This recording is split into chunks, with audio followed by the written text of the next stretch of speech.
ಕುಂಕುಮಾರ್ಚನೆ ಯಾಕೆ ಮಾಡಬೇಕು ಅಂತ ಕೆಲವರು ಪ್ರಶ್ನೆಯನ್ನು ಕೇಳ್ತಾರೆ.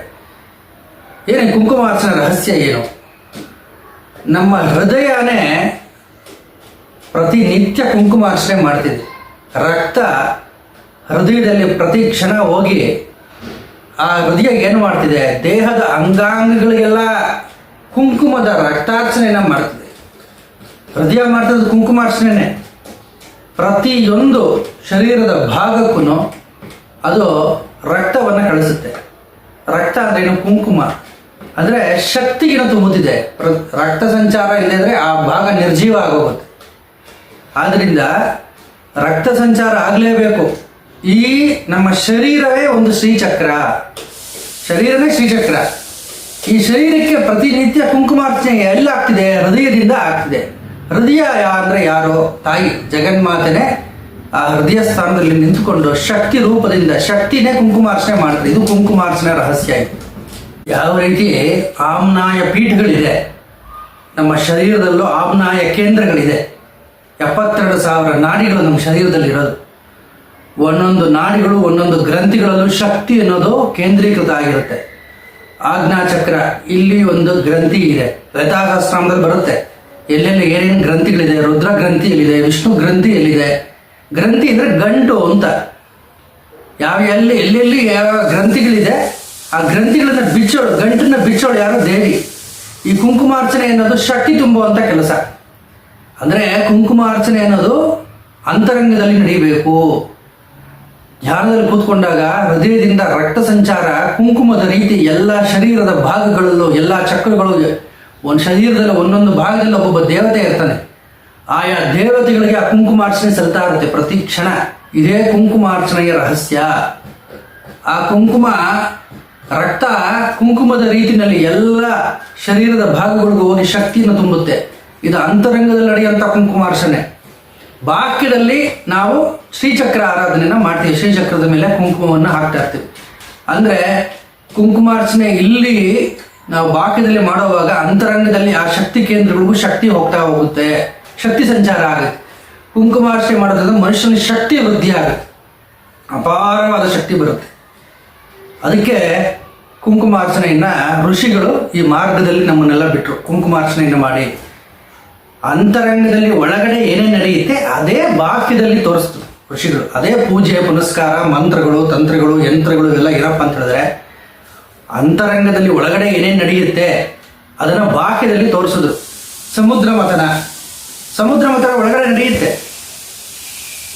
ಮೇರುದಂಡ ಅಂದ್ರೇನು? ಬೆನ್ನು ಮೂಳೆನ ಒಂದು ಕಡೆ ರಾಕ್ಷಸರು, ಒಂದು ಕಡೆ ದೇವತೆಗಳು ಹಾಕೊಂಡು ಜಗ್ಗಾಡ್ತಾರೆ ಧ್ಯಾನದಲ್ಲಿ. ಒಂದು ಕಡೆ ಧರ್ಮ, ಇನ್ನೊಂದು ಕಡೆ ಅಧರ್ಮ. ಒಂದು ಮನಸ್ಸು ಕೆಟ್ಟದ್ದು ಮಾಡೋನಂತೆ, ಇನ್ನೊಂದು ಮನಸ್ಸು ಒಳ್ಳೇದು ಮಾಡೋನಂತೆ. ಇದೇ ಸಮುದ್ರ ಮಥನ. ಇದನ್ನ ಗೆದ್ದಾಗ ಅಮೃತ ಸಿಗುತ್ತೆ. ತಲೆ ಮೇಲೆ ತಾಯಿ ಹೊರೋಡು ಬಂದು ಲಲಿತಾ ಪರಮೇಶ್ವರಿ ಅಮೃತವನ್ನು ಸುರಿತಾಳೆ. ಪ್ರಲೋಭನೆಗಳು ಬರುತ್ತೆ ಧ್ಯಾನ ಕಾಲದಲ್ಲಿ, ಅನೇಕ ಪ್ರಲೋಭನೆಗಳು ಬರುತ್ತೆ. ಅದನ್ನೆಲ್ಲ ಮೀರಿ ಅಪ್ಸರೆಯರು ಬರ್ತಾರೆ. ದಿವ್ಯವಾದ ಔಷಧಿಗಳು ಕಾಣಿಸುತ್ತೆ. ಸಮುದ್ರ ಮಥನದಲ್ಲಿ ಏನೇನಾಯ್ತೋ ಅಂತರಂಗದಲ್ಲಿ ಸಮುದ್ರ ಮಥನ ಆಗುತ್ತೆ ಧ್ಯಾನದಲ್ಲಿ. ಇವರೆಲ್ಲ ಕಾಣಿಸ್ಕೊಳ್ತಾರೆ. ಅದನ್ನೆಲ್ಲ ಮೀರಿ ಅವನು ಮುಂದಕ್ಕೆ ಹೋದಾಗ ಅಮೃತ ಪ್ರಾಪ್ತಿ ಆಗುತ್ತೆ. ಅಮೃತ ಅಂದ್ರೆ ಏನು? ಬ್ರಹ್ಮಾನಂದಕ್ಕೆ ಕಾರಣೀಭೂತವಾದಂತಹ ಭಗವಂತನನ್ನ ಪಡ್ಕೊಳ್ಳೋದಕ್ಕೆ ಸಾಧನವೇ ಅಮೃತ. ಅದನ್ನ ಏನೇನೋ ಕೆಟ್ಟದಾಗೆಲ್ಲ ಬೆಂಬಿಸ್ಬಿಟ್ಟಿದ್ದಾರೆ.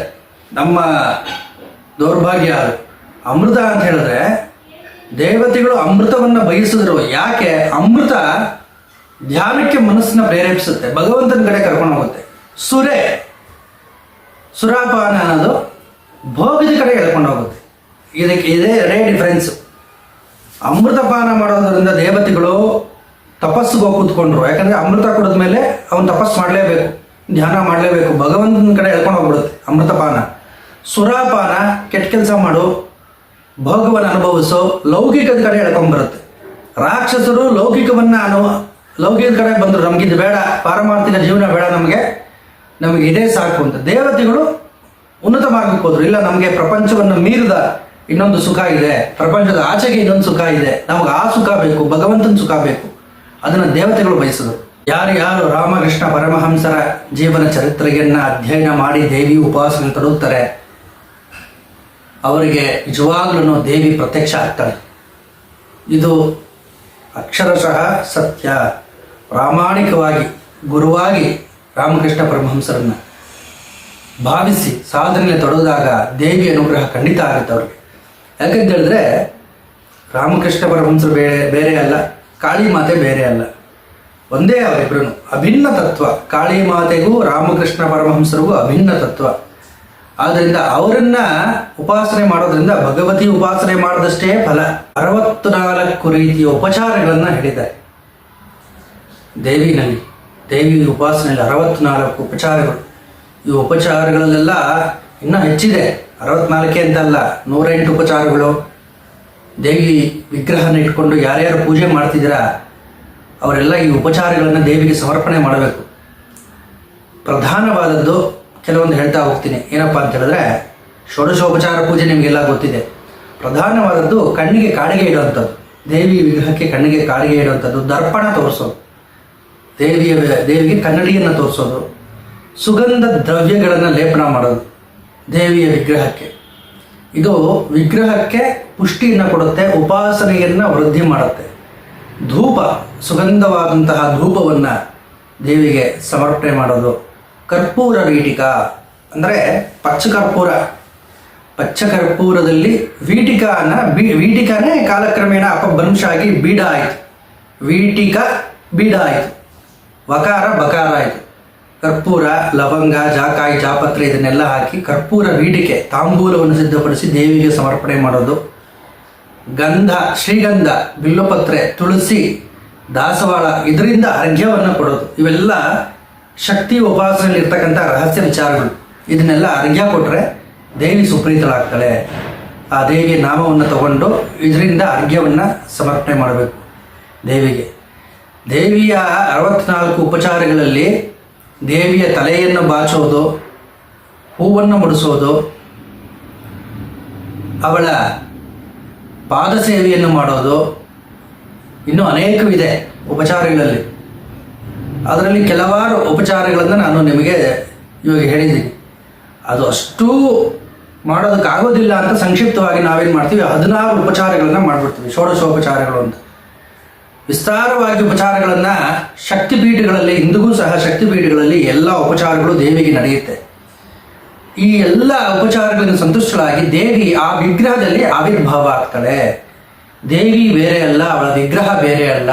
ಅದು ಮೊದಲು ಶಕ್ತಿಯ ಸಾಧನೆಯಲ್ಲಿ, ಶಕ್ತಿಯ ಉಪಾಸನೆಯಲ್ಲಿ ಸಾಧಕ ಆದವನು ಏನನ್ನ ಮನಗಾಣಬೇಕಪ್ಪ ಅಂತ ಹೇಳಿದ್ರೆ, ಈ ವಿಗ್ರಹ ಬೇರೆ ಅಲ್ಲ, ತಾಯಿ ಬೇರೆ ಅಲ್ಲ, ಗುರು ಬೇರೆ ಅಲ್ಲ, ಶ್ರೀಚಕ್ರ ಬೇರೆ ಅಲ್ಲ. ಶ್ರೀವಿದ್ಯಾ ಸಂಪ್ರದಾಯ ಏನಪ್ಪ ಅಂತ ಹೇಳಿದ್ರೆ ಅಭಿನ್ನ ತತ್ವ. ಸಾಧಕನಿಗೂ ಉಪಾಸನೆ ಮಾಡ್ತಕ್ಕಂಥ ವಿಗ್ರಹಕ್ಕೂ ಶ್ರೀಚಕ್ರಕ್ಕೂ ಗುರುವಿಗೂ ಅಭಿನ್ನ ತತ್ವ. ಇವೆಲ್ಲ ಒಂದೇ ಸರಳ ರೇಖೆಯಲ್ಲಿ ಬರುವಂಥದ್ದು. ಅಂದರೆ ಸಾಧಕನೇ ಗುರು, ಗುರುನೇ ಸಾಧಕ, ಸಾಧಕನೇ ಉಪಾಸನೆ ಮಾಡತಕ್ಕಂಥ ವಿಗ್ರಹ, ವಿಗ್ರಹನೇ ಸಾಧಕ, ಸಾಧಕನೇ ಶ್ರೀಚಕ್ರ, ಶ್ರೀಚಕ್ರನೇ ಸಾಧಕ. ಕೊನೆಯೆಲ್ಲ ಲಯ ಆಗೋಗಿ ಎಲ್ಲ ಏಕತ್ವ ಬಂದ್ಬಿಡುತ್ತೆ ಅವನಿಗೆ. ಏಕತ್ವ ಅಂದ್ರೇನು? ನಾನು ಪೂಜೆ ಮಾಡಿರ್ತಕ್ಕಂಥ ಭಗವತಿ ಬೇರೆ ಅಲ್ಲ, ನಾನು ಬೇರೆ ಅಲ್ಲ ಅಂತಕ್ಕಂಥ ಭಾವನೆ ಅವನಿಗೆ ಬಂದ್ಬಿಡುತ್ತೆ. ಇಲ್ಲೊಬ್ಬರು ಮಹಾನ್ ಸಾಧಕರಿದ್ದರು ದೇವಿ ಉಪಾಸನೆ ಮಾಡೋರು. ಅವರು ಶ್ರೀಚಕ್ರ ಅರ್ಚನೆ ಮಾಡ್ತಾ ಮಾಡ್ತಾ ತಮಗೆ ತಾವು ಪೂಜೆ ಮಾಡ್ಕೊಳ್ಳೋರು. ಕುಂಕುಮಾರ್ಚನೆ ಮಾಡೋರು ತಮಗೂ ಹಾಕ್ಕೊಳ್ಳೋರು. ಯಾಕೆಂದರೆ ಅವ್ರಿಗೆ ಅವ್ರ ದೇಹದಲ್ಲಿ ತಾಯಿ ಕಾಣಿಸೋಳು. ತಮ್ಗೆ ತಾವೇ ಪೂಜೆ ಮಾಡ್ಕೊಳ್ಳೋರು. ತಲೆ ಮೇಲೆ ಬಿಲ್ಪತ್ರೆ ಹಾಕೊಳ್ಳೋರು, ತಲೆ ಮೇಲೆ ತುಳಸಿ ಹಾಕೊಳ್ಳೋರು. ಅರ್ಧ ಗಂಟೆ ಪೂಜೆ ಮಾಡಿದ್ರೆ ಅದರೊಂದು 20 ನಿಮಿಷ ಇವರೇ ಪೂಜೆ ಮಾಡ್ಕೊಳ್ಳೋರು. ಇನ್ನು 10 ನಿಮಿಷ ವಿಗ್ರಹಕ್ಕೆ ಶ್ರೀಚಕ್ರಕ್ಕೆ ಪೂಜೆ ಮಾಡೋರು. ಅದು ಬಂದ್ಬಿಡುತ್ತೆ ಆ ಭಾವ. ಅವರು ಬೂಟಾಟಿಕೆಗೋ ಅಥವಾ ಯಾರನ್ನೂ ಮೆಚ್ಚಕ್ಕೋ ಇದನ್ನೆಲ್ಲ ಮಾಡಲ್ಲ. ಅದು ಪರಿಪೂರ್ಣವಾದ ಸ್ಥಿತಿಗೆ ಮನುಷ್ಯ ತಲುಪಿದಾಗ ಎದುರುಗಡೆ ಇರ್ತಕ್ಕಂಥ ತಾಯಿ ನನ್ನಲ್ಲೂ ಇದ್ದಾಳೆ ಅಂತಕ್ಕಂಥ ಭಾವನೆ ಬಂದ್ಬಿಡುತ್ತೆ. ದೇವಿ ಉಪಾಸನೆಯಲ್ಲಿ ಕೆಲವರು ಹೇಳ್ತಾರೆ, ನಾವು ಲಲಿತಾ ಸಹಸ್ರನಾಮ ಹೇಳ್ಕೊಳ್ತಾ ಇದ್ದೀವಿ, ಖಡ್ಗಮಾಲಾ ಸ್ತೋತ್ರ ಹೇಳ್ಕೊಳ್ತಾ ಇದ್ದೀವಿ, ತುಂಬ ಕೋಪ ಬರುತ್ತೆ ನಮಗೆ ಮನೆಯಲ್ಲಿ ಅದನ್ನು ಹೇಳ್ಕೊಂಡಾಗ ಅಂತ ಕೆಲವರು ಹೇಳ್ತಿರ್ತಾರೆ. ಇದರಲ್ಲಿ ಅತಿ ಸೂಕ್ಷ್ಮವಾದ ರಹಸ್ಯ ವಿಚಾರಗಳಿದೆ. ಅದರ ಬಗ್ಗೆ ನಾನು ಚರ್ಚೆ ಮಾಡೋದಕ್ಕೆ ಹೋಗೋದಿಲ್ಲ. ಆದರೆ ಸಲಹೆ ನಾನು ಕೊಡೋದೇನಪ್ಪ ಅಂತ ಹೇಳಿದ್ರೆ, ಲಲಿತಾ ಸಹಸ್ರನಾಮವಾಗಲಿ ಖಡ್ಗಮಾಲಾ ಸ್ತೋತ್ರವಾಗಲಿ ಪಠಣೆ ಆದಮೇಲೆ ನೈವೇದ್ಯವನ್ನು ತಪ್ಪದೇ ಮಾಡಬೇಕು. ನಮ್ಮ ತಾಯಿಯವರು ಹೇಳ್ತಿದ್ದಂಥ ಮಾತಿ ನನಗೆ, ಖಡ್ಗಮಾಲ ಸ್ತೋತ್ರ ಹೇಳಿದ್ಮೇಲೆ ನೈವೇದ್ಯ ಮಾಡಲೇಬೇಕು. ಯಾಕೆಂತಂದರೆ ಶಕ್ತಿ ಆವಿರ್ಭಾವ ಆಗೋಗಿರುತ್ತಲ್ಲಿ. ಆವಿರ್ಭಾವ ಆದಮೇಲೆ ಆ ಶಕ್ತಿಯನ್ನು ನಾವು ಸಂತೃಪ್ತಿ ಪಡಿಸಲೇಬೇಕು. ಆಗ ಏನಾಗುತ್ತೆ ಅಂತಂದರೆ ಶಕ್ತಿ ಸಮತೋಲನ ಆಗುತ್ತೆ. ಸಮತೋಲನ ಆಗಿ ಅಂಥ ಒಂದು ವಾತಾವರಣ ನಿರ್ಮಾಣ ಆಗೋದಿಲ್ಲ. ಆದ್ದರಿಂದ ಇದು ಖಡ್ಗಮಾಲಾ ಸ್ತೋತ್ರ ಇನ್ನೊಂದು ಮತ್ತೊಂದು ಮನುಷ್ಯನಲ್ಲಿರ್ತಕ್ಕಂಥ ಶಕ್ತಿನ ವಿಜೃಂಭಣೆ ಮಾಡಿಸುತ್ತೆ. ಆವಾಗ ಯಾರೇ ಮಾತಾಡಿಸಿದ್ರು ಅವನು ಹುಲಿ ಆಗಿರ್ತಾನೆ. ಯಾಕಂತೇಳಿದ್ರೆ ದೇವಿಯ ಖಡ್ಗವೇ ಮಾಲೆಯ ರೂಪದಲ್ಲಿ ಅವನ ಶರೀರದಲ್ಲಿ ಬಂದಿರೋವಾಗ ಅವನ ಆ ರೀತಿ ವರ್ತಿಸೋದು ಸಹಜ. ಆದರೆ ಅದನ್ನು ಸಂಯಮದಲ್ಲಿ ಇಟ್ಟುಕೊಂಡು ಯಾರು ಶಕ್ತಿಯನ್ನು ಬೆಳೆಸ್ಕೊಳ್ತಾರೆ ಅವರು ಮುಂದೆ ಹೋಗ್ತಾರೆ. ಶಕ್ತಿ ಹಾಳಾಗಬಾರ್ದು. ದೇವಿ ಉಪಾಸನೆ ಮಾಡದೇ ತಕ್ಷಣ ಶಕ್ತಿ ಬಂದ್ಬಿಡುತ್ತೆ ಮನುಷ್ಯನಲ್ಲಿ. ಅದನ್ನು ಕೂಗಾಡೋದು, ರೇಗಾಡೋದು, ಕೋಪ ಮಾಡ್ಕೊಳ್ಳೋದು ಇವೆಲ್ಲ ಮಾಡಿದ್ರೆ ಏನಾದರೆ ಶಕ್ತಿ ಹ್ರಾಸ ಆಗೋಗುತ್ತೆ. ಶಕ್ತಿ ಕಳ್ಕೊಂಡ್ಬಿಡ್ತಾನೆ. ಅದನ್ನು ನಿಗ್ರಹ ಮಾಡಿಕೊಂಡು ಆ ಶಕ್ತಿಯ ವಿಜೃಂಭಣೆಯನ್ನು, ಕೋಪವನ್ನು ನಿಗ್ರಹ ಮಾಡಿಕೊಂಡು ಶಾಂತಚಿತ್ತನಾಗಿ ಇರಬೇಕು. ಅದಕ್ಕೆ ಶಿವನಾಮ ಸ್ಮರಣೆ, ದೇವಿಯನ್ನು ಶಾಂತಪಡಿಸೋದು ಶಿವ. ಖಡ್ಗಮಾಲ, ಲಲಿತಾ ಸಹಸ್ರನಾಮ ಇದನ್ನೆಲ್ಲ ಪಾರಾಯಣ ಮಾಡಿದ್ಮೇಲೆ ಶಿವಪಂಚಾಕ್ಷರಿ ಅಥವಾ ಶಿವನಿಗೆ ಸಂಬಂಧಪಟ್ಟಂಥ ಸ್ತೋತ್ರಗಳನ್ನು ಹೇಳ್ಕೊಳ್ಳೋದ್ರಿಂದ ಶಿವ ಶಕ್ತಿ ಸಮ್ಮಿಲನ ಆಗುತ್ತೆ. ಇದೂ ಸಹ ಒಂದು ವಿಧಾನ, ಶಕ್ತಿಯ ಸಮತೋಲನೆ ಮಾಡ್ತಕ್ಕಂಥ ಒಂದು ವಿಧಾನ. ಅಂದರೆ ಶ್ರೀಗಂಧದ ಗಂಧ ತೇಯ್ತೀವಲ್ಲ, ಅದು ಅಂದರೆ ಅಂಗಡಿಯಲ್ಲಿ ಸಿಗುತ್ತೆ ಏನೇನೋ ಪೌಡರ್ಗಳು, ಕೆಮಿಕಲ್ ಪೌಡರ್ಗಳು, ಅದಲ್ಲ. ಅದರಿಂದ ಏನು ನಮಗೆ ಫಲ ಇಲ್ಲ. ಗಂಧವನ್ನು ತೇಯ್ದು ದೇವಿಯ ವಿಗ್ರಹಕ್ಕೆ ಲೇಪನ ಮಾಡೋದ್ರಿಂದ, ಶ್ರೀಚಕ್ರಕ್ಕೆ ಲೇಪನೆ ಮಾಡೋದ್ರಿಂದ ಅವನಿಗೆ ವಿಶೇಷವಾದಂತಹ ಪೃಥ್ವಿ ತತ್ವ ಒಲಿಯುತ್ತೆ. ಯಾಕಂದರೆ ಪೃಥ್ವಿ ತತ್ವದ ಮೂಲ ಗುಣ ಯಾವುದು? ಗಂಧ ತತ್ವ. ಶ್ರೀಗಂಧ ಲಕ್ಷ್ಮೀ ಸ್ವರೂಪ. ವೆಂಕಟೇಶ್ವರ ಸ್ವಾಮಿ ತಿರುಪತಿಯಲ್ಲಿ ಅಷ್ಟೊಂದು ಶ್ರೀಗಂಧನ ಯಾಕೆ ಬಳಸ್ತಾರೆ ಅಂತಂದರೆ, ಭೂದೇವಿಯ ಸಮಸ್ತವಾದಂಥ ಕಲೆಗಳು ಶ್ರೀಗಂಧದಲ್ಲಿದೆ, ಶ್ರೀಗಂಧ ವೃಕ್ಷದಲ್ಲಿದೆ. ಅವನು ಶ್ರೀ ಭೂ ನೀಳಾ ಸಮೇತ ವೆಂಕಟೇಶ್ವರ, ಭೂದೇವಿಗೆ ಅತ್ಯಂತ ಪ್ರಿಯನಾದವನು. ಆದ್ದರಿಂದ ಈ ಗಂಧತತ್ವ, ಪೃಥ್ವಿಯ ಗಂಧತತ್ವವನ್ನೆಲ್ಲ ತನ್ನಲ್ಲಿ ಆಕರ್ಷಣೆ ಮಾಡಿಕೊಂಡಿರ್ತಕ್ಕಂಥ ಏಕೈಕ ವೃಕ್ಷ ಯಾವುದು? ಗಂಧ, ಶ್ರೀಗಂಧ. ಆ ಶ್ರೀಗಂಧದ ಲೇಪನೆಯನ್ನು ಮಾಡಬೇಕು ವಿಗ್ರಹಗಳಿಗೆ, ಸಾಲಿಗ್ರಾಮಗಳಿಗೆ, ಪೂಜೆ ಮಾಡತಕ್ಕಂಥ ಶ್ರೀಚಕ್ರಕ್ಕೆ. ಆಗ ಪೃಥ್ವಿ ತತ್ವ ನಮಗೆ ಕೈವಶ ಆಗುತ್ತೆ. ದೇವಿ ಉಪಾಸನೆಯಲ್ಲಿ ಇದನ್ನು ಪ್ರಮುಖವಾದದ್ದು. ಅಗ್ನಿತತ್ವ, ತುಪ್ಪದ ಬತ್ತಿಯನ್ನೇ ಬಳಸಬೇಕು. ಈ ತುಪ್ಪ ಅಗ್ನಿತತ್ವಕ್ಕೆ ಪ್ರತೀಕ. ನಮ್ಮಲ್ಲಿರ್ತಕ್ಕಂಥ ಅಜ್ಞಾನವನ್ನು ನಿವಾರಣೆ ಮಾಡ್ತಕ್ಕಂಥದ್ದು ತುಪ್ಪದ ಬತ್ತಿ. ಅಗ್ನಿತತ್ವ ಒಲಿಯುತ್ತೆ. ಆಕಾಶತತ್ವ, ಆಕಾಶತತ್ವವನ್ನು ನಾವು ಒಲಿಸ್ಕೋಬೇಕು ಅಂತ ಹೇಳಿದ್ರೆ ಘಂಟಾನಾದ. ವಾಯುತತ್ವಕ್ಕೆ ಧೂಪ ಸೇರುತ್ತೆ. ಆಕಾಶತತ್ವಕ್ಕೆ ಆಕಾಶತತ್ವದ ಗುಣ ಯಾವುದು? ಶಬ್ದ. ಆಕಾಶವನ್ನು, ನಮ್ಮಲ್ಲಿರ್ತಕ್ಕಂಥ ಆಕಾಶತತ್ವ ಶುದ್ಧಿಯಾಗೋದು ಘಂಟಾನಾದದಿಂದ. ಅದನ್ನು ಮಾಡಬೇಕು. ಧೂಪದಿಂದ ವಾಯುತತ್ವ, ನಮ್ಮಲ್ಲಿರ್ತಕ್ಕಂಥ ವಾಯುತತ್ವ ಶುದ್ಧಿ ಆಗುತ್ತೆ. ನಾವು ಮಾಡ್ತಕ್ಕಂಥ ಅಭಿಷೇಕ, ದೇವಿಗೆ ಅರ್ಪಣೆ ಮಾಡ್ತಕ್ಕಂಥ ನೀರು, ಇದರಿಂದ ಜಲತತ್ವ, ನಮ್ಮಲ್ಲಿರ್ತಕ್ಕಂಥ ಜಲತತ್ವ ಅನ್ನೋದು ಶುದ್ಧೀಕರಣ ಆಗುತ್ತೆ. ಈ ರೀತಿ ಪಂಚಭೂತಗಳನ್ನು ಗಮನದಲ್ಲಿ ಇಟ್ಟುಕೊಂಡು ದೇವಿ ಉಪಾಸನೆಯನ್ನು ಮಾಡಿದ್ರು. ದೇವಿ ಉಪಾಸನೆಯಲ್ಲಿ ಪ್ರಧಾನವಾದದ್ದು ಗುರುವಿನ ಸ್ಮರಣೆ. ಪೂಜೆಗೆ ಮುಂಚೆ ಗುರುವಿನ ಸ್ಮರಣೆ ಮಾಡದಿರೋ ದೇವಿ ಉಪಾಸನೆ ಮಾಡಿದ್ನೋ ಅದು ಫಲಿಸಲ್ಲ. ಗುರುವಿನ ಉಪಾಸನೆ ಮಾಡಬೇಕು, ಗುರುವಿನ ಧ್ಯಾನ ಆಗಬೇಕು. ಮೊದಲು ಗುರುವಿನ ಧ್ಯಾನ ಆದಮೇಲೆ ದೇವಿ ಉಪಾಸನೆ, ಆಗ ಆ ತಾಯಿ ಉಳಿತಾಳೆ. ಗಣಪತಿ ಪೂಜೆ ಅತ್ಯವಶ್ಯಕ. ದೇವಿ ಪೂಜೆಯಲ್ಲಿ ಗಣಪತಿ ಸ್ಮರಣೆ ಅಥವಾ ಪೂಜೆ ಪ್ರಾರಂಭದಲ್ಲಿ, ಯಾಕಂದರೆ ವಿಘ್ನ ವಿನಾಯಕ, ತಾಯಿ ಹತ್ರ ಕರ್ಕೊಂಡು ಹೋಗೋನು ಅವನೇ, ಗಣೇಶನೇ, ಗಣಪತಿ. ಭೈರವರ ಸ್ಮರಣೆನೂ ಮಾಡಬೇಕು.